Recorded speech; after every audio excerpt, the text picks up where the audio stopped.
जब अकादमी का सबसे तेज तर्रार टॉपर आसानी से सबसे कमजोर स्टूडेंट को हरा देता है तो लियांग चेन के माथे पर पसीना छलक आया। ये तो वो कहानी नहीं थी जो उसने किताब में पढ़ी थी। कहानी में तो ऐसा होना था कि कमजोर लड़का बाजी मार लेता, लेकिन अब सब उलट पुलट हो गया।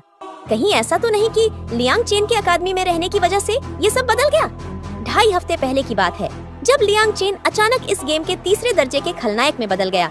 उसने साम्राज्य की राजकुमारी का अपमान कर दिया, जिसके चलते रोज टेलर परिवार ने उसे घर से निकाल दिया। आधे दिन के अंदर ही उसे रोज टेलर परिवार के लोगों ने धक्के मारकर बाहर कर दिया। ये देखकर आसपास के लोग बिल्कुल दुखी नहीं हुए, बल्कि उन्हें जैसे मजा आया।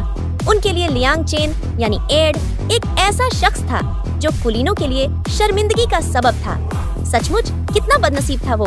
इस जिंदगी में लियांग चेन ने सावधानी से कदम रखे, कोई गलत काम नहीं किया, लेकिन पास खड़े स्टूडेंट्स ने उसकी बातें सुनकर उसे बेशर्म कह डाला। लियांग चेन क्या करता, लाचार था। तभी उसने अपनी खासियतों का पैनल खोला और जो देखा उसने उसे चौंका दिया। उसकी सारी क्षमताएं एक अंक में थीं। वैसे ये कोई हैरानी की बात नहीं थी। आखिरकार एड तो कहानी का एक तुच्छ खलनायक ही था। उसे तो उसका अंत भी ठीक से याद नहीं। अचानक लियांग चेन के दिमाग में एक धुंधली तस्वीर उभरी। क्या कहानी के अंत में वो भिखारी जो सड़कों पर दिखता है वो एड ही तो नहीं? एक ऐसा नालायक जो दुनिया को समझता नहीं, सड़कों पर आ गया, फिर भी जिंदा रहा, ये भी कम नहीं। उसे नहीं पता कि वो इस शरीर में कैसे आ गया, लेकिन लियांग चेन खुद को भिखारी नहीं बनने देगा। वो किसी तरह कहानी के अंत तक टिकना चाहता था। सीन बदलते ही लियांग चेन सिल्वेनिया अकादमी पहुंच गया। शुक्र है उसे सिर्फ तो परिवार से निकाला गया था, अकादमी से नहीं। ये उसके लिए बहुत जरूरी था, क्योंकि सिल्वेनिया एक शानदार अकादमी है। यहाँ से निकलने के बाद उसकी जिंदगी सेट हो सकती है। लियांग चेन का लक्ष्य अब साफ था, सिल्वेनिया से ग्रेजुएट करना, लेकिन महंगी फीस का सवाल उसके सामने था। अगर वो अगले सेमेस्टर की स्कॉलरशिप जीत ले तो ये समस्या हल हो सकती है। पर तभी उसकी नजर पास की टहनी पर पड़ी और वो खामोश हो गया। क्या उसके जैसे कमजोर लड़के को स्कॉलरशिप मिलना मुमकिन है? फेल न हो जाए यही बहुत है। अभी तो उसे अपनी तात्कालिक समस्याओं पर ध्यान देना होगा, खाना, कपड़ा और रहने की जगह। मूल कहानी में इस लड़के की छवि इतनी खराब थी कि नौकरी मिलना मुश्किल था। परिवार ने उसे हॉस्टल से भी निकाल दिया था। लगता है अब उसे इस जंगल में ही रहना पड़ेगा। फिर लियांग चेन ने एक नदी के किनारे जगह ढूंढी। उसने सोचा यहीं घर बनाएगा, पानी के पास खाना भी आसानी से मिल सकता है। वो जादू से पेड़ काट सकता था, लेकिन ये कमजोर शरीर सिर्फ 5-6 टहनियां काटने में ही वो हाफ गया। उस वक्त उसकी भूख चरम पर थी। उसकी नजर पास के पेड़ की छाल पर पड़ी। किसी बड़े दादाजी ने कहा था कि छाल भी खाई जा सकती है। मजबूरी में वही खाना पड़ा। दिखने में तो वो चिकन ब्रेस्ट जैसी लगी, लेकिन एक काटने पर कड़कड़ाती जैसे कुरकुरा चिप्स। स्वाद चिकन जैसा, पर प्रोटीन का नामो निशान नहीं। 3 दिन तक लियांग चेन ने छाल और जंगली फल खाकर गुजारा और आखिरकार एक छोटा सा घर बना लिया। तभी उसे एक शीर्षक मिला, कारीगर।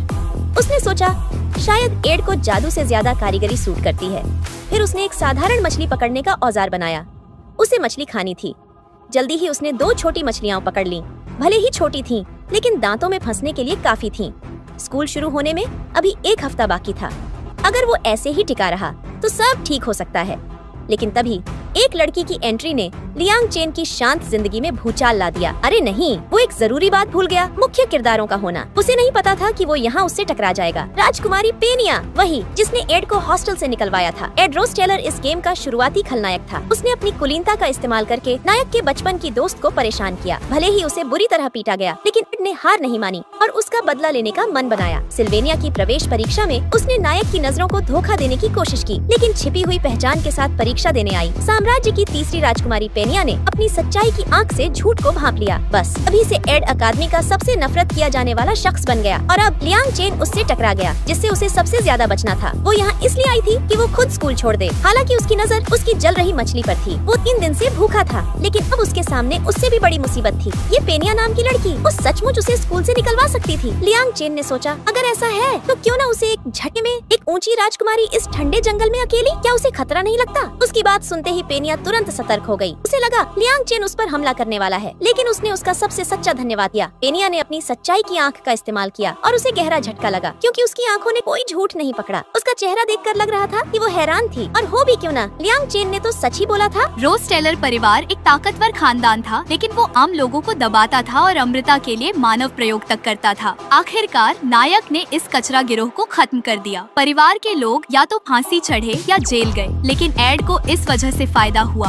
और वो बच गया। तो इस हिसाब से लियांग चेन को पेनिया का शुक्रिया अदा करना चाहिए। इसीलिए अब उसे ऐसा कुछ नहीं करना था जिससे वो उसे पकड़ ले, वरना वो उसे स्कूल से निकलवा देगी। लेकिन उसे ये जानने की उत्सुकता थी कि वो यहाँ क्यों आई। लियांग चेन को यकीन था कि उसने उसे यहाँ संयोग से देख लिया। उसने कहा, तुम यहाँ क्लास टेस्ट के लिए आई हो, है ना? प्रोफेसर क्लेस्ट की परीक्षा की कठिनाई मशहूर है। लेकिन पेनिया ने उसे तुरंत टोक दिया। उसे लगा लियांग चेन उसकी चापलूसी करने की कोशिश कर रहा है, लेकिन उसके अगले शब्दों ने उसे हक्का बक्का कर दिया। लियांग चेन ने कहा, मेरी मदद के बिना तुम कभी टॉप क्लास में नहीं पहुँच पाओगी। अगर वो झूठ बोल रहा है तो वो खुद स्कूल छोड़ देगा। फिर लियांग चेन ने उसे एक छोटे से मंदिर की ओर भेजा। वहाँ पेनिया ने वही आत्मा देखी जिसके बारे में उसने बताया था। पेनिया को कुछ समझ नहीं आ रहा था। 3 दिन पहले तक एड का चेहरा उसे घिनौना लगता था, लेकिन अब वो लियांग चेन के इरादों को समझ नहीं पा रही थी। जल्दी ही रिजल्ट का दिन आ गया। नए स्टूडेंट्स आत्मविश्वास से भरे अपने जादुई मोती दिखाने लगे, लेकिन प्रोफेसर क्लेस्ट ने उन्हें सीधे F क्लास में डाल दिया।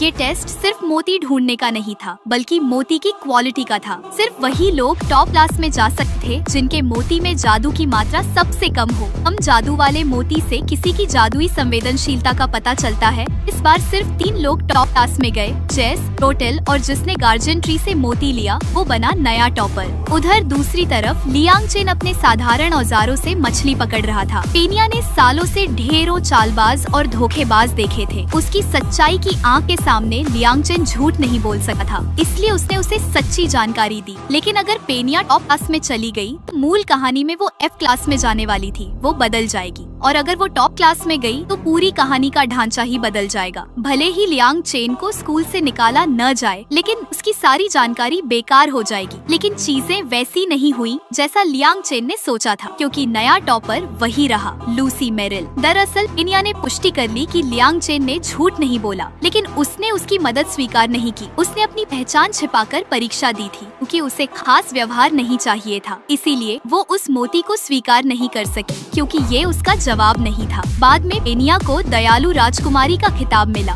उसके स्वभाव में गर्व की एक झलक थी। उसे यकीन था कि वो अपनी मेहनत से टॉप क्लास में जाएगी, लेकिन जैसा लियांग चेन ने कहा वो वहाँ नहीं पहुँच पाई। अब पेनिया को लियांग चेन के बारे में और जिज्ञासा हो रही थी। एक हफ्ते बाद आखिरकार स्कूल शुरू होने का दिन आ गया। लियांग चेन के कानों में लोगों की फुसफुसाहटें गूंज रही थी, लेकिन उसने उन पर ध्यान नहीं दिया, क्योंकि वो गलत काम उसने नहीं किए थे। वो अकादमी के शानदार लंच का मजा ले रहा था। लोग जो कहना चाहे कहे, वो अब कोई मुसीबत नहीं मोल लेना चाहता था। वो बस शांति से ग्रेजुएट करना चाहता था। लेकिन पहले ही दिन उसे प्रिंसिपल के ऑफिस बुलाया गया। शुक्र है उसे निकाला नहीं गया। हैरानी की बात थी कि पेनिया ने प्रिंसिपल से उसकी बात की थी। उसने उसके खिलाफ कुछ बुरा नहीं कहा होगा, वरना वो अब तक स्कूल से बाहर होता। फिर भी लियांग चेन को सावधान रहना होगा। वो कहानी से ज्यादा भटक नहीं सकता। अगले कुछ दिन लियांग चेन ने जीवित रहने के लिए अपने हुनर निखारे। जादू विभाग का स्टूडेंट होने के नाते उसे जादू सीखना था, और अगर जादू और हुनर दोनों सीखने हो तो तीर कमान से बेहतर कोई हथियार नहीं।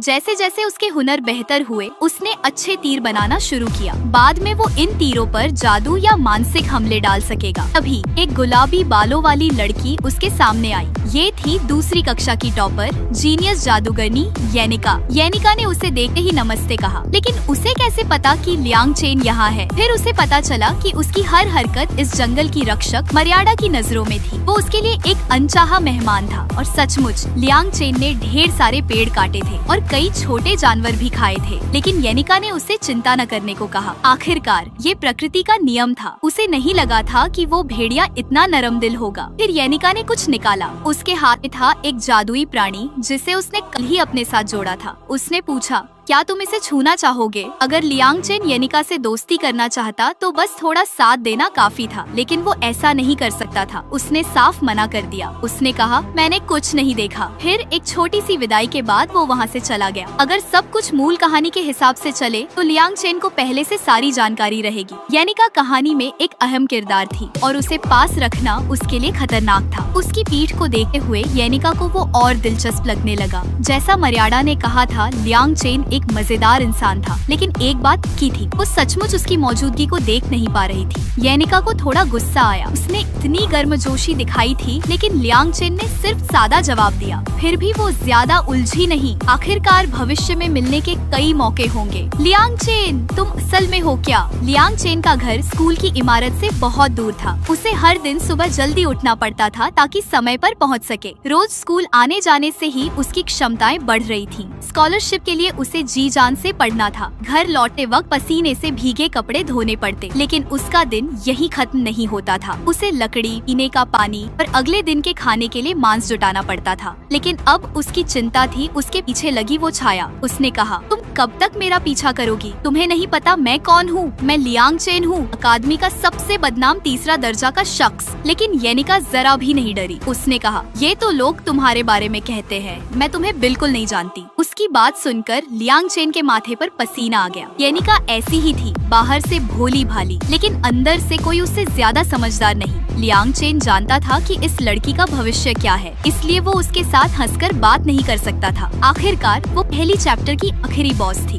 और वो इकलौती थी जिसने इस खलनायक एड को हंसी दी थी। उसे येनिका को दूर करने का कोई तरीका ढूंढना था। उसने उससे कहा, क्या तुम मेरी थोड़ी मदद कर सकती हो? उसकी बात सुनकर वो बहुत खुश हुई। लियांग चेन ने कहा, तुम तो देख ही रही हो मेरा हाल कितना बुरा है। घर से निकाले जाने के बाद मैं कंगाल हो गया हूँ। क्या तुम मुझे कुछ पैसे उधार दे सकती हो? ये सुनते ही येनिका का चेहरा बदल गया। येनिका हर साल स्कॉलरशिप जीतती थी। ये सिर्फ उसकी काबिलियत को नहीं दिखाता था। अगर उसे ये पैसे न मिले तो वो इस स्कूल में नहीं रह पाएगी। एक छोटे से खेत की बेटी येनिका की कमजोरी थी पैसा। जैसा लियांग चेन ने सोचा, येनिका ने उसे मना कर दिया। 3 दिन बाद येनिका उसे ढूंढने नहीं आई। आखिरकार उसे कहानी से भटकने की चिंता नहीं थी। वो अपनी झोपड़ी में सोने की तैयारी कर रहा था। तभी एक ऐसा शख्स उसके सामने आया जिसके बारे में उसने सपने में भी नहीं सोचा था। कहानी में उसका हिस्सा येनिका से भी बड़ा था। वो थी सिल्वेनिया की सबसे ताकतवर तलवारबाज लूसी। उसने कहा कि उसे उम्मीद है कि लियांग चेन किसी दिन येनिका को बचा लेगा, लेकिन वो उसकी बात सुन ही नहीं रहा था। उसने येनिका को इतनी मुश्किल से पीछा छुड़ाया था और अब ये लूसी उसकी झोपड़ी में सोने आ गई। अचानक उसे याद आया कि वो टेलीपोर्ट जादू जानती है, चाहे कहीं भी हो। अगर सोने की अच्छी जगह मिले,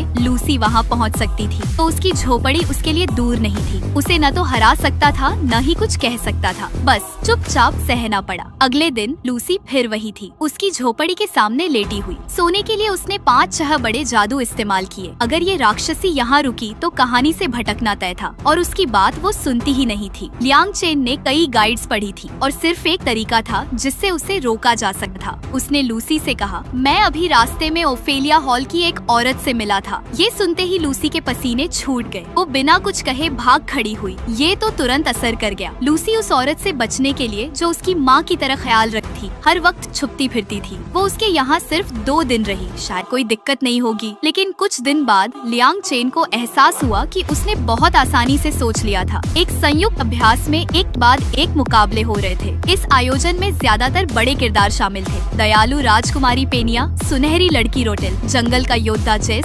जादूगरनी येनिका, आलसी लूसी, उदास क्लेविस और सबसे अहम नायक तलवारबाज तेली। लियांग चेन को तेली का प्रदर्शन देखने का इंतजार था। उसे पता था कि नतीजा क्या होगा, तो जीत हार की परवाह नहीं थी। ज्यादातर मुकाबले मूल कहानी जैसे ही थे, सिवाय एक के। वो लड़की जिससे उसने पैसे उधार मांगे थे, वो फिर उसके पास आ गई। अगर लूसी बिल्ली की तरह थी तो येनिका की तरह थी। वो मुकाबले की लिस्ट लेकर लियांग चेन के सामने बकबक करने लगी। उसने पूछा, क्या तुम्हें नहीं जानना कि तुम्हारा मुकाबला किससे है? अचानक उसके दिमाग में एक बुरा ख्याल आया। वो अभी स्कूल में है, यानी उसे भी मुकाबला करना होगा। जब उसने लिस्ट देखी तो उसके होश उड़ गए। उसका मुकाबला था राजकुमारी पेनिया से। तभी उसे तेली का नाम सुनाई दिया। क्या नायक अब मैदान में उतरने वाला था? उसका मुकाबला किसके साथ है ये कोई मायने नहीं रखता था, भले ही स्क्रीन के पीछे से, लेकिन लियांग चेन ने तेली के साथ कई बार खेला था। निराशाजनक और खाली अंत से लेकर लंबे समय तक याद रहने वाले सच्चे अंत तक। लेकिन तभी रेफरी को लूसी कहीं नहीं दिखी। वो कहाँ चली गई? जल्दी ही लियांग चेन ने उसे बेंच के नीचे देख लिया। ये टेली का तलवार पकड़ने का पहला बड़ा मौका था। वो ऐसे गायब नहीं हो सकी। दुनिया का नायक जिसे तलवारबाज बनना तय था, अपने पहले मुकाबले में बिजली की तरह लूसी के जादू को काट देता है। इतने करीब से हमला देकर लूसी डर गई और उसने अपना सबसे बड़ा जादू इस्तेमाल किया। इस वजह से उसे मुकाबले से बाहर कर दिया गया। टेली वो पहला शख्स बना जिसने लूसी को हराया। ये गेम का एक यादगार सीन था और सब कुछ मूल कहानी की तरह ही हुआ, लेकिन लूसी ने सिर्फ एक चाल से टेली को उड़ा दिया। स्कूल में आने के बाद कभी अच्छे नंबर न लाने वाला टेली, जिसे कोई कभी तवज्जो नहीं देता था, निराशा के भौर में टेली कभी हार नहीं मानता था। उसने फिर से तलवार उठाई और लूसी पर हमला किया। वो यादगार सीन आने वाला था, लेकिन तभी लूसी ने बिजली का जादू इस्तेमाल किया। लेकिन नहीं,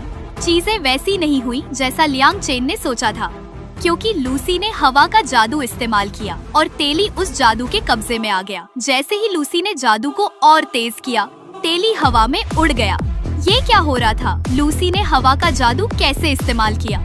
जो टेली जीतने वाला था वो हार गया। एक प्यारी सी लड़की ने लियांग चेन का रास्ता रोका। उसने उसे नजरअंदाज कर सीधे आगे बढ़ गया, क्योंकि उसे पता था कि उसका एक खतरनाक खिताब है, नए खिलाड़ियों का काल। अगर वो उसे निशाना बनाए तो उसका बुरा हाल होगा। वो तो इस गेम का एक तुच्छ खलनायक है। अगर वो नायक के साथ टकराया, सड़कों पर भिखारी बन जाएगा। लियांग चेन का बस एक ही मकसद है, कहानी को स्थिर रखते हुए अंत तक टिकना। उसकी हर हरकत एक तितली प्रभाव पैदा कर रही थी। अब जो नायक जीतने वाला था वो टॉपर से हार गया। लूसी, जिसके पास हवा का जादू नहीं था, उसने हवा का प्राणी अपने साथ जोड़ लिया। ये सब इसलिए हुआ क्योंकि उसका लियांग चेन के साथ संपर्क हुआ। इस वक्त टेली निराश होकर मुकाबले के मैदान से जा रहा था। लियांग चेन को कुछ करना होगा ताकि उसका हौसला वापस आए। अगर नायक ही नहीं रहा तो बॉस को कौन हराएगा? लेकिन जैसे ही वो उसका पीछा करने गया, पेनिया ने उसका रास्ता रोक लिया, क्योंकि अब उसका और पेनिया का मुकाबला होने वाला था। लियांग चेन कुछ कर नहीं सका, बस जल्दी से मुकाबला खत्म करना चाहता था। इस वक्त पेनिया का दिमाग उलझन में था। वो इस मुकाबले से लियांग चेन के असली इरादे जानना चाहती थी। उसने एक पानी का जादू उस पर छोड़ा। उसे लगा वो बचाव करेगा, लेकिन हमला सीधे उसके सीने पर लगा। ये देखकर पेनिया हैरान रह गई, क्योंकि वो जानती थी कि लियांग चेन ने हमले का रास्ता देख लिया था। फिर भी उसने टालने की कोशिश नहीं की। उसने जानबूझकर हार मान ली और पेनिया ने गौर किया कि उसने पूरे मुकाबले में उसकी आंखों में नहीं देखा। उसे लगा लियांग चेन को इस मुकाबले में कोई दिलचस्पी नहीं थी। मुकाबला खत्म होते ही लियांग चेन बाहर की ओर भागा। मुकाबला उसके लिए मायने नहीं रखा था। उसे पहले नायक की हालत देखी थी, लेकिन तभी पेनिया ने फिर उसका रास्ता रोक लिया। उसने कहा, तुम शुरू से जीतना ही नहीं चाहते थे, तुम बस जल्दी से मैदान से उतरना चाहते थे। लियांग चेन के आने से पेनिया का दिमाग पूरी तरह उलझ गया था। उसे नहीं पता था कि उस पर इतना दबाव था। उसने देखा कि वो टूटने की कगार पर थी, तो उसने उसे गहरी सांस लेने को कहा ताकि वो शांत हो सके। कुछ देर बाद उसके इतने करीब आने से पेनिया का चेहरा शर्म से लाल हो गया। पेनिया की एक बुरी आदत थी, क्योंकि वो राजमहल में ज्यादा वक्त रही थी। वो हमेशा दूसरों के इरादे भांपने की कोशिश करती थी। उसने लियांग चेन से सीधे पूछा, क्या तुम्हें रोज टेलर परिवार के गलत कामों का पता था, इसलिए तुमने परिवार से नाता तोड़ा? क्या तुम्हें घर से निकाले जाने का बहाना चाहिए था, इसलिए तुमने टेली को परेशान किया? लियांग चेन ने मन ही मन कहा। ये अनुमान तो बहुत तेज था, लेकिन पूरी तरह गलत। फिर भी उसने जो रोज टेलर परिवार के गलत कामों की बात कही वो सच थी, लेकिन लियांग चेन ने अनजान बनने का नाटक किया। ये वो बाद में खुद जांच करेगी। भले ही उसे पता था कि वो झूठ बोल रहा है, लेकिन उसके पास कोई सबूत नहीं था। फिर पेनिया ने उसे जाने दिया। लियांग चेन ने पहली बार पेनिया को ऐसा भाव दिखाते देखा। कहानी में उसका हिस्सा बहुत बड़ा था और ढेरों किरदारों और घटनाओं से उसका गहरा रिश्ता था। लियांग चेन के अचानक आने से उसका दिमाग पूरी तरह उलझ गया था। जाते वक्त लियांग चेन ने उसे कहा, भले ही तुम पर बहुत बोझ है, लेकिन कभी कभी खुद को डील भी देनी चाहिए, क्योंकि ये ठंडा राजमहल नहीं, सिल्वेनिया अकादमी है। पेनिया ने अनगिनत लोग देखे थे, लेकिन ये पहली बार था जब किसी ने उसके दिल की बात पढ़ ली। सीना बदलते ही लियांग चेन ने टेली को ढूंढ लिया। वो सोच रहा था कि उसे हौसला कैसे दे। तभी उसकी दोस्त आयरा ट्रिस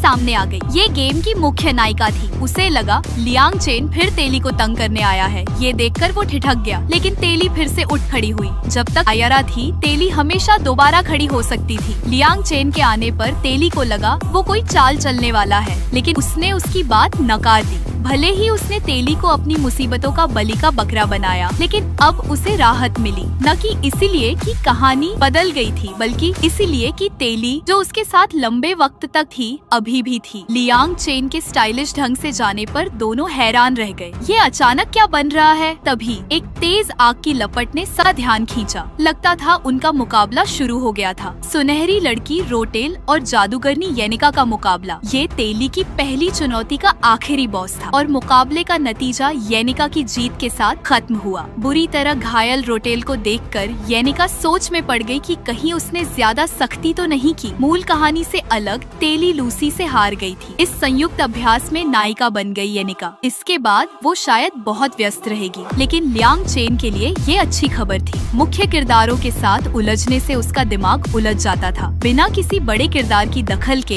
वो अपनी सारी ताकत जीवित रहने और पढ़ाई में लगा सकता था। उसकी कई क्षमताएं बढ़ रही थी, लेकिन औसत मानक 10 था, तो उसे अभी आलस नहीं करना था। लेकिन उसे क्या पता था, येनिका फिर उसके पास आ धमकी। उसने उसकी सारी हालत देख ली थी। उसे उत्सुकता थी कि वो उसके पास क्यों आई। उसने बताया कि उसे लियांग चेन से कुछ सलाह चाहिए थी। पिछले महीने के अभ्यास में उसने रोटेल को, लेकिन लियांग चेन को पता था कि रोटेल ने पहले बड़ा जादू इस्तेमाल किया था। फिर भी दयालु येनिका इन बातों पर गौर नहीं करती थी। उसके दोस्त उसे माफी न मांगने की सलाह दे रहे थे। लियांग चेन येनिका की फितरत जानता था। उसने उसे कहा, अपने दिल की सुनो और वही करो। अभी की चुलबुली और खुशमिजाज येनिका एक अनमोल लड़की थी। जब वो खुद को दोषी मान रही थी, सभी ने येनिका का हौसला बढ़ाया और उसका पक्ष लिया। येनिका को बहुत राहत मिली, लेकिन उसने कहा, लियांग चेन मुझे बिना शर्त पक्ष नहीं लेता। ये सुनकर वो ठिठक गया। उसने कहा, अगर तुझे बुरा लगा तो मैं क्या करूं? तभी येनिका को एहसास हुआ कि लियांग चेन पूरी तरह बदल चुका था। जब उसने पैसे मांगे और अपनी मुसीबत बताई, येनिका को उसमें वो हताशा नहीं दिखी जो बेकार हालत में होती है। उसे लगा लियांग चेन ने पैसे मांगकर उसे दूर रखने की कोशिश की थी, लेकिन इससे उल्टा येनिका को उसके साथ और सहज महसूस हुआ। अगले दिन लियांग चेन को लगा कि कहानी अब बहुत बदल चुकी थी। तलवारबाज तेली एक मशहूर कहानी थी, लेकिन इसका अंत देखने वाले बहुत कम थे। कई नए खिलाड़ी शुरुआत में ही दुखद अंत का सामना करते थे, जैसे क्लास टेस्ट में एक हमले में फंसी लड़की को बचाना, फिर सुनहरी लड़की रोटेल का राज गलती से देख लेना और फिर तेली की हत्या हो जाना। येनिका के आग के प्राणी से रोटेल को बचाने में तेली जलकर मर जाता था और अब लियांग चेन को उस औरत ने निशाना बना लिया था। अरे नहीं, उसने उसका रास्ता रोक लिया। उसने कहा कि वो उसके 2 घंटे खरीदना चाहती है। लियांग चेन उससे संपर्क नहीं करना चाहता था, क्योंकि उसका एक डरावना खिताब था, नए खिलाड़ियों का काल। लियांग चेन इस गेम का एक छोटा सा खलनायक, जिसका काम था हर किरदार को बचाना, लेकिन उसकी मौजूदगी ने कहानी को पूरी तरह पलट दिया। मूल कहानी में पहली सत्र का बॉस 1 महीने बाद आना था, लेकिन अब वो समय से पहले ही प्रकट हो गया। जब जेस को पता चला कि एल्का और लियांग चेन लाइब्रेरी में फंसे हैं, वो बिना वक्त गंवाए लाइब्रेरी की ओर दौड़ा। उसने एड के बारे में ढेरों अफवाहें सुनी थी, परीक्षा में नकल, राजकुमारी का अपमान और सहपाठियों के साथ छेड़खानी। जेस को नहीं पता था कि लियांग चेन एल्का के साथ क्या करेगा। जेस की जिंदगी पहले घास के मैदानों में भटकते हुए भेड़िए जैसी थी। एल्का ही थी जिसने उसे इंसानों की दुनिया में वापस लाया। एल्का के पिता ने भी उसे अपने परिवार का हिस्सा माना। एक जंगली हत्यारे से इंसान बनने तक का उसका सफर एल्का की वजह से था। अगर एल्का को कुछ हुआ तो जेस को फिर से उस जंगली जानवर बनने में कोई गुरेज नहीं था। लाइब्रेरी पहुँचते ही जेस ने घायल लियांग चेन को देखा। उसका पहला सवाल था, एल्का कहाँ है? जवाब मिलते ही वो तेजी से उसकी ओर दौड़ा। जल्द ही उसने बेहोश एल्का को देखा और राहत की सांस ली कि वो सुरक्षित है। शांत होने के बाद जेस ने गौर किया कि किताबों की अलमारियां किसी ने जानबूझकर बाड़ की तरह सजाई थी और खिड़कियों के पर्दों से परियों की नजर छिपाई गई थी। फिर उसकी नजर ब्लैक बोर्ड पर पड़ी, जहाँ लिखा था, अगर एल्का जाग जाए तो घबराए नहीं, यहाँ छिपे रहे, आप सुरक्षित हैं। ये तो साफ था कि कोई एल्का को बचा रहा था। जेस ने देखा कि एल्का के कपड़ों पर जो धूल थी वो उसकी नहीं थी। लाइब्रेरी में सिर्फ एक और शख्स था, लियांग चेन यानी एड रोस्टेलर।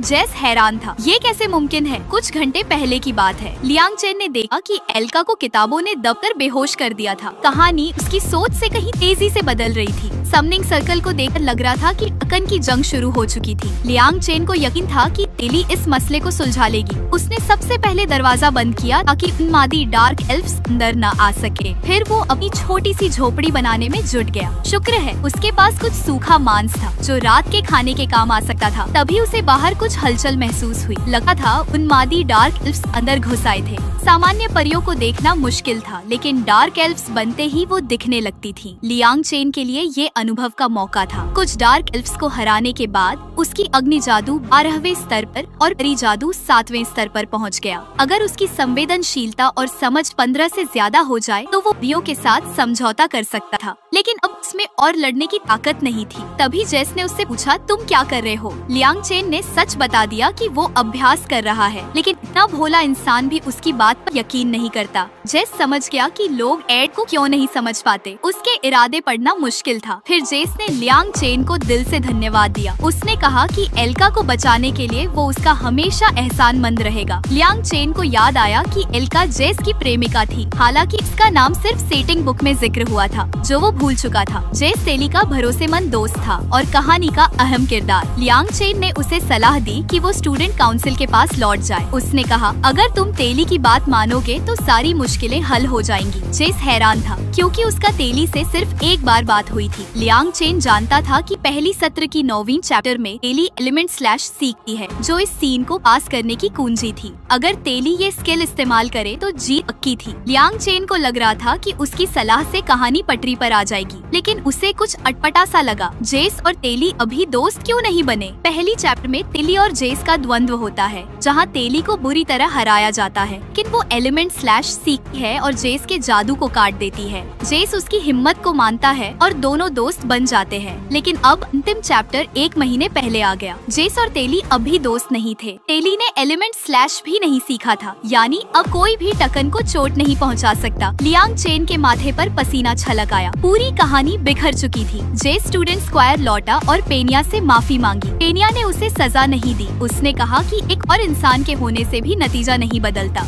यहाँ तक कि उनकी सबसे ताकतवर योद्धा क्लेयर भी घायल हो चुकी थी। पेनिया को समझ नहीं आ रहा था कि अब क्या किया जाए। तभी एक अनपेक्षित शख्स सामने आया, लियांग चेन। उसने पेनिया के टकन को मारने के विचार को सिरे से खारिज कर दिया। समनिंग रस्म को देखकर साफ था कि टकन का निर्माण पूरा होने वाला था। लियांग चेन ने सुझाव दिया कि उन्हें 2 टीमों में बंटना होगा। वो खुद पीछे रहकर तेली के टकन को हराने का इंतजार करना चाहता था, लेकिन अब उसे कहानी में दखल देना पड़ रहा था। क्लेविस को उसका सुझाव पसंद नहीं आया, लेकिन जेस ने उसे रोक दिया। उसने कहा, शायद हमें उसकी पूरी बात सुननी चाहिए। लियांग चेन ने अपनी योजना समझाई। उन्हें येनिका के बुलाए अग्निपरी टकन को नजरअंदाज कर डार्क एल्फ विलुप्सपिर द्वारा नियंत्रित येनिका पर हमला करना था। पेनिया ने कहा, तुमने टकन के साथ लड़ाई की है, उसकी खाल इतनी सख्त है कि कोई नुकसान नहीं होता। लियांग चेन ने जवाब दिया, हम टकन को छोड़कर आगे बढ़ेंगे। एक टीम टकन का ध्यान भटकाएगी और दूसरी टीम ट्रेनिंग ग्राउंड में जाकर येनिका को काबू करेगी। रोटेल ने तुरंत सवाल उठाया, एक छोटी टीम टकन को नहीं रोक सकती। जरा सी चूक हुई तो दूसरी टीम को दोनों दुश्मनों का सामना करना पड़ेगा। लियांग चेन ने कहा, ये अभी सबसे कारगर तरीका है। सबसे जरूरी है येनिका को होश में लाना। अगर वो जाग गई तो टकन अपने आप खत्म हो जाएगा। लेकिन सवाल था, टकन का ध्यान कौन भटकाएगा? स्टूडेंट्स में खुसुर पुसुर शुरू हो गई। ये काम किसी मौत के मुंह में जाने जैसा था। तभी तेली ने हाथ उठाया। लियांग चेन ने उसे तुरंत मना कर दिया। उसने कहा, तुम्हें लड़ाई वाली टीम में होना चाहिए। उसने साफ किया, मैं कोई बलि का बकरा नहीं चुन रहा। मैंने सबसे सही लोग चुने हैं, क्लेविस, रोटेल और मैं। क्लेविस और रोटेल ने एक साथ मना कर दिया। तुम्हारे साथ टकन का सामना करना, ये तो सीधे मौत बुलाना है। तभी राजकुमारी पेनिया खड़ी हुई। उसने कहा, मुझे नहीं पता कि लियांग चेन ने ऐसा क्यों सोचा, लेकिन पिछले कुछ समय से उसे देखकर मैं उस पर भरोसा करती हूँ। पेनिया ने क्लोएर साम्राज्य की तीसरी राजकुमारी के तौर पर आदेश दिया, टोली को 2 हिस्सों में बांटो, क्लेविस, रोटेल और लियांग चेन टकन का ध्यान भटकाएंगे। मैं चाहती हूँ कि हर कोई सुरक्षित वापस आए। जल्द ही उनकी मुलाकात टकन से हो गई। रास्ते में लियांग चेन ने क्लेविस को हौसला दिया, तुम डरो मत, तुम भले ही डरपोक हो, लेकिन तुम फाइटिंग डिपार्टमेंट के टॉपर हो। लियांग चेन की आत्मविश्वास भरी बातें सुनकर क्लेविस सोच में पड़ गया। क्या इस लड़के के पास सचमुच कोई तरकीब है? क्लेविस का हौसला बढ़ा, लेकिन अगले ही पल टकन ने उन्हें देख लिया। क्लेविस घबरा गया। उसने पीछे मुड़कर देखा तो लियांग चेन और रोटेल गायब थे। ये क्या माजरा है? क्या मुझे धोखा दे दिया? क्लेविस चिल्लाया। तुम अकेले टकन से लड़ना चाहते हो? लेकिन लियांग चेन ने उसकी बात खारिज की। उसने कहा, तुम क्लेविस को कम मत समझो। इस ग्रुप में उसकी सहन शक्ति सबसे ज्यादा है और रोटेल तुम्हारा काम सबसे अहम है। तुम्हें कंट्रोलिंग ग्रुप के लिए रास्ता बनाना है। टकन को रोकने की जिम्मेदारी भी तुम पर है। रोटेल ने गलियारे में खड़े होकर जादू पढ़ा। अगले ही पल उसने दीवार में एक बड़ा छेद कर दिया। ये देखकर बाकी लोग दंग रह गए। रोटेल को अब लियांग चेन की योजना समझ आई। पिछले मुकाबले में उसने ट्रेनिंग हॉल की छत उड़ा दी थी, इसीलिए लियांग चेन ने उसे ये काम सौंपा था। रोटेल ने सोचा लियांग चेन वाकई एक दिलचस्प शख्स है। उधर प्लेविस मौत से जूझ रहा था। रोटेल ने फिर से जादू तैयार किया। लियांग चेन ने उसे बता दिया था कि टकन की खाल बहुत सख्त है, इसीलिए उसे बस उसकी गतिविधियों को रोकना है, बाकी काम वो खुद संभालेगा। लियांग चेन सूखे मांस का टुकड़ा लेकर गलियारे में दौड़ रहा था। उसने सबसे अंदर का दरवाजा तोड़ा। उनकी सबसे बड़ी ताकत की कमी थी। मूल कहानी में छिपा हुआ हिस्सा था जिसे कोई पूरा नहीं करता था, क्योंकि लियांग चेन की झोपड़ी नष्ट हो चुकी थी। लूसी अपनी पुरानी नींद वाली छत पर लौट आई थी। कहानी में लूसी को इस सीन में नहीं होना चाहिए था, वो सो रही थी, लेकिन येनिका की वजह से बेल संवेदनशील हो गई थी। लूसी भागते वक्त अपनी सारी जादुई शक्ति खो चुकी थी। खेल में संतुलन के लिए उसे कहानी से बाहर रखा गया था, लेकिन जैसे ही लूसी ने मांस की गंध सूंघी वो तुरंत जाग गई। लियांग चेन ने सारा मांस उसके मुंह में ठूंस दिया और पूरी ताकत से उसे टकन की ओर फेंक दिया। अगले ही पल लूसी का तेज बिजली का जादू पूरे स्क्वायर को रोशन कर गया। ये शायद सबसे अहम पल था। टकन की सख्त खाल की वजह से उसे कोई हरा नहीं सकता था, लेकिन लूसी के तेज जादू ने उसकी खाल तोड़ दी। अब उनकी हर चोट टकन को गंभीर नुकसान पहुंचा सकती थी। टकन को मारने के बाद लियांग चेन का अनुभव तेजी से बढ़ा। उसने सोचा इस मौके को वो अच्छे से भुनाएगा। तभी एक लड़की ने 3 सोने के सिक्के निकालकर लियांग चेन से दोस्ती की पेशकश की। वो हैरान रह गया। मूल कहानी में इस लड़की की असलियत एक राक्षस की थी।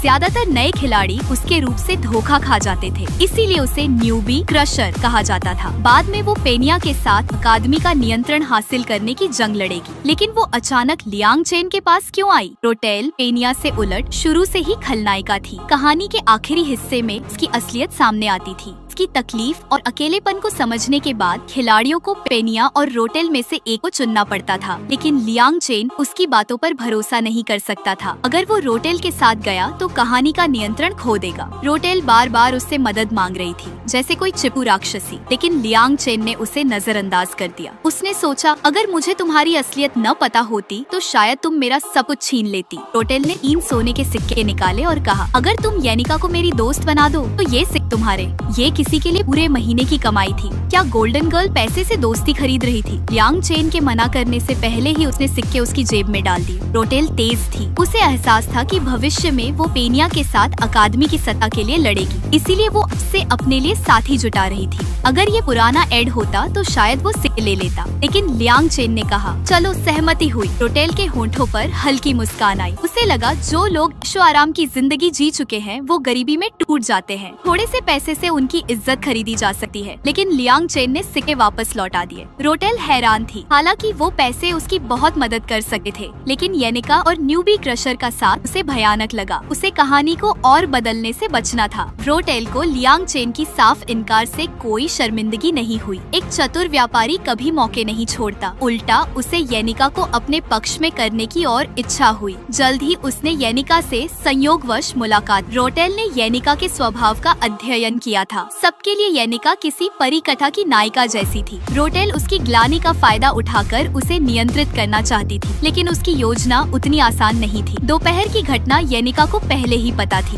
एक एल्फ मास्टर के तौर पर वो परियों से बात कर सकती थी। लियांग चेन और रोटेल की बातचीत उसके कानों तक पहुंच चुकी थी। येनिका ने कहा तुम्हारी मेरे लिए सोने के सिक्के खर्च करने की भावना मुझे छू गई, लेकिन सच्ची दोस्ती पैसे से नहीं खरीदी जा सकती। लियांग चेन का व्यवहार देखकर येनिका की आंखें भर आईं। इतनी मुश्किलों में भी उसने पैसे के लिए खुद को नहीं बेचा। फिर येनिका वहाँ से चली गई क्योंकि उसे एक हाई लेवल एल्फ के साथ समझौता करना था। रोटेल की नजर में येनिका की छवि बदल गई। वो कोई अनजान लड़की नहीं थी। उसे दुनिया की कड़वी सच्चाई पता थी, फिर भी वो हमेशा सकारात्मक थी। जाने से पहले येनिका ने रोटेल से माफी मांगी। रोटेल थोड़ा ठिठकी क्योंकि गलती तो उसकी थी, लेकिन उसे लगा कि येनिका की हालत कुछ ठीक नहीं थी। वो जैसे किसी खतरनाक कगार पर खड़ी थी। कुछ दिन बाद लियांग चेन कपड़े सुखा रहा था, तभी आसमान से कुछ गिरा और उसकी शांत जिंदगी तहस नहस हो गई। ये थी सिल्वेनिया के ओफेलिस हॉल की नौकरानी बेल माया, वही जिसने उसे हॉस्टल से निकाला था। बेल को लियांग चेन की हालत देखकर कोई हैरानी नहीं हुई।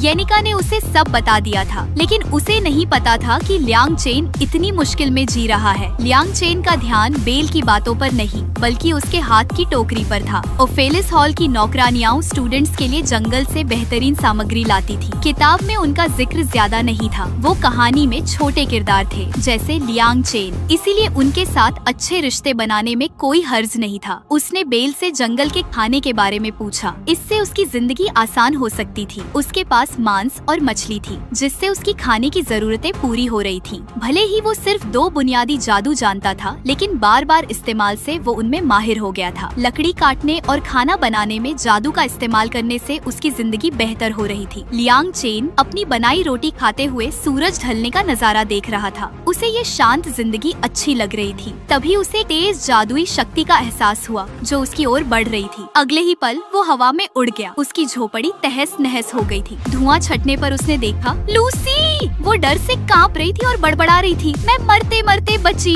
लियांग चेन हैरान था, तू दुनिया की सबसे ताकतवर जादूगरनी है, तुझे कौन मार सकता है? लूसी ने कांपते हुए बताया कि बेल की वजह से वो डर गई थी। उसे आलस करते हुए बेल ने पकड़ लिया था, इसीलिए उसने जल्दबाजी में टेलीपोर्ट जादू का इस्तेमाल किया। लियांग चेन का गुस्सा 7वें आसमान पर था। उसने लूसी को एक जोरदार डंडा मारा। बेल कितनी अच्छी है और तू उससे भागती है। उसे हैरानी हुई कि लूसी ने बचाव का जादू भी नहीं किया। फिर पता चला कि उसने अपनी सारी जादुई शक्ति खो दी थी। लियांग चेन को हंसी आ गई। अब बदला लेने का मौका है। उसने लूसी को कुछ अखरोट खिलाने का फैसला किया और बेल की ओर से उसे सबक सिखाने की ठानी। सीन के बदलते ही लियांग चेन लाइब्रेरी में था। वो एक मजबूत झोपड़ी बनाना चाहता था, इसीलिए उसे बिल्डिंग की किताबें पढ़नी थी। समय बीतते बीतते लाइब्रेरी बंद होने का वक्त आ गया। तभी एक लड़की ने उसे टोका। वो मुस्कुराते हुए बोली, मेरा नाम है एल्का इजरलन। उसकी आंखों में उम्मीद थी। लियांग चेन थोड़ा झेप गया, लेकिन उसने अपना नाम बता दिया। जैसे ही एल्का ने उसका नाम सुना वो चौंक गई। ये स्वाभाविक था। एड की बदनामी हर जगह थी, लेकिन एल्का ने हंसकर कहा, अफवाहों पर पूरा यकीन नहीं करना चाहिए। कोई घमंडी इंसान लाइब्रेरी में एक साथ 5-6 किताबें नहीं पढ़ता। उसने ये भी कहा कि लियांग चेन उसे किसी और की तरह लगता है। थोड़ी बातचीत के बाद वो विदा हो गई। तभी लियांग चेन को एक खतरनाक शक्ति का एहसास हुआ। लाइब्रेरी जोर से हिलने लगी और एक अलमारी एल्का की ओर गिरने लगी। पूरा अकादमी भवन एक विशाल जादुई सर्कल से घिर गया था। ये डार्क एल्फ्स को बुलाने का जादू था। सबके अनुमान के मुताबिक ये सिर्फ एक शख्स कर सकता था। दूसरे साल की टॉपर येनिका जो उन्मादी हो चुकी थी। पेनिया को एहसास हुआ कि अगर येनिका को अब नहीं रोका गया तो अकादमी का सुरक्षा कवच टूट जाएगा। प्रिंसिपल और कई शिक्षक बाहर गए थे, इसीलिए स्टूडेंट्स को ही मिलकर हाई लेवल एल्फ्स से निपटना था। मुश्किल ये थी कि बाहर मिड लेवल एल्फ्स थे और अंदर 2 हाई लेवल एल्फ्स, उन्मादी अग्निपरी टकन और डार्क एल्फ विलोप्सफिर। लियांग चेन ने सोचा, हम जैसे कमजोर लोग अंदर गए तो मरना तय है। रोटेल को शक था, येनिका भले ही ताकतवर है लेकिन इतने सारे हाई लेवल एल्फ्स को एक साथ कैसे बुला सकती है? आयरा ने समझाया, ये ज्यादातर विलोप्सफिर की ताकत है। डार्क एल्फ सेल्फ मास्टर्स को नियंत्रित करने वाले शैतान है। पता नहीं विलोप्सफिर ने येनिका को कैसे काबू किया, जो हर किसी से ज्यादा एल्फ्स को समझती है। लेकिन अभी ये मायने नहीं रखता। सबसे जरूरी था एक ऐसा शख्स जो सबको एकजुट करे। पेनिया ही इसकी सबसे सही दावेदार थी। सब उसका फैसला सुनने को तैयार थे। पेनिया के दिमाग में लियांग चेन की बात गूंजी, काश मैं थोड़ा सुकून पा सकूं। लेकिन उसके कंधों पर भारी जिम्मेदारी थी। उसने आदेश दिया, प्रोटेक्शन नाइट लेयर और हर साल के टॉप स्टूडेंट्स मेरे साथ चले। सारी जिम्मेदारी मेरी है। तभी खबर आई कि ओफेलिस हॉल और जादुई दवाओं का गोदाम बंद कर दिया गया था। पेनिया के पास और कोई रास्ता नहीं था। उन्हें बस अपने बल पर लड़ना था। तभी एक लड़की घबराई हुई आई और बोली कि 2 स्टूडेंट्स लाइब्रेरी में फंसे हैं। जब जेस ने एल्का का नाम सुना वो बेकाबू हो गया। उसने तुरंत उसे बचाने की ठानी, लेकिन बाकियों ने उसे रोका। उन्होंने कहा, उसके साथ दूसरा स्टूडेंट भी है, शायद हम उस पर भरोसा कर सकते हैं। पेनिया ने पूछा, वो दूसरा स्टूडेंट कौन है? लड़की हकलाई और फिर धीरे से बोली, एड रोस्टेलर। ये सुनकर सबके चेहरे लटक गए। जेस पागल होने की कगार पर था। पेनिया ने उसे शांत रहने को कहा, शायद हमें उस पर एक बार भरोसा करना चाहिए। काले जादू की विशाल शक्ति को देखकर सब खामोश हो गए। रोटेल भी सन्न रह गई। जेस बिना रुके लाइब्रेरी की ओर दौड़ा। उसके लिए एल्का उसकी जिंदगी थी।